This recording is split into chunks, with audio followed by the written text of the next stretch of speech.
بسم اللہ الرحمن الرحیم۔ السلام علیکم ورحمۃ اللہ وبرکاتہ۔ معزز خواتین و حضرات، میں امید کرتا ہوں کہ آپ تمام دوست احباب اللہ تعالیٰ کے فضل و کرم سے خیریت سے ہوں گے اور شعبان المعظم کی تمام رحمتیں برکتیں خوب سمیٹ رہے ہوں گے۔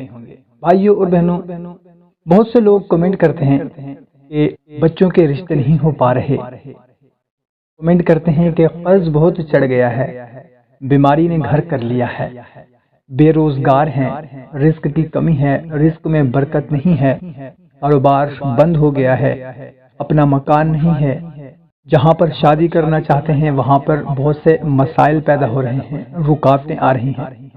تو بھائیوں اور بہنوں، آج میں آپ لوگوں کو ماہ شعبان المعظم کا ایک ایسا خاص عمل بتانے لگا ہوں، اس عمل کے کرنے سے انشاءاللہ عز و جل آپ کی جو بھی حاجت ہے، جو بھی آپ کی خواہش ہے، جائز ہے، انشاءاللہ عز و جل یہ عمل کریں گے تو آپ کی وہ تمام جائز حاجات مرادیں پوری ہوں گی جو آپ کی کافی عرصے سے حاجت پوری نہیں ہو پا رہی۔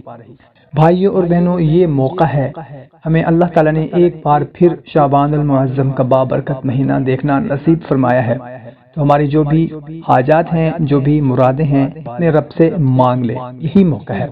تو آپ نے کرنا یہ ہے کہ پورا شعبان المعظم 12 تسبیح آپ نے روزانہ کم از کم 12 تسبیح، اور زیادہ سے زیادہ جتنا بھی پڑھ سکتے ہیں آپ پڑھ لیں، لیکن کم از کم 12 تسبیح آپ نے لازمی پڑھنی ہے۔ اٹھتے بیٹھتے پڑھ لیں یا ایک ہی نشست میں بیٹھ کر کسی مخصوص جگہ پر بیٹھ کے پڑھ لیں، تو آپ کی مرضی ہے، مگر کم از کم 12 تسبیح آپ نے لازمی پڑھنی ہے، اس سے زیادہ جتنی پڑھ لیں۔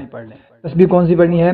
سبحان اللہ و بحمدہ استغفر اللہ و اتوب الیہ، سبحان اللہ و بحمدہ استغفر اللہ و اتوب الیہ، کم از کم 12 تسبیح اور زیادہ سے زیادہ جتنا مرضی پڑھ لیں۔ اس کے بعد اللہ کے حضور آپ کی جو بھی حاجت ہے، کوئی خاص حاجت ہے، کوئی مقصد ہے، اس کے لیے آپ نے دعا کرنی ہے۔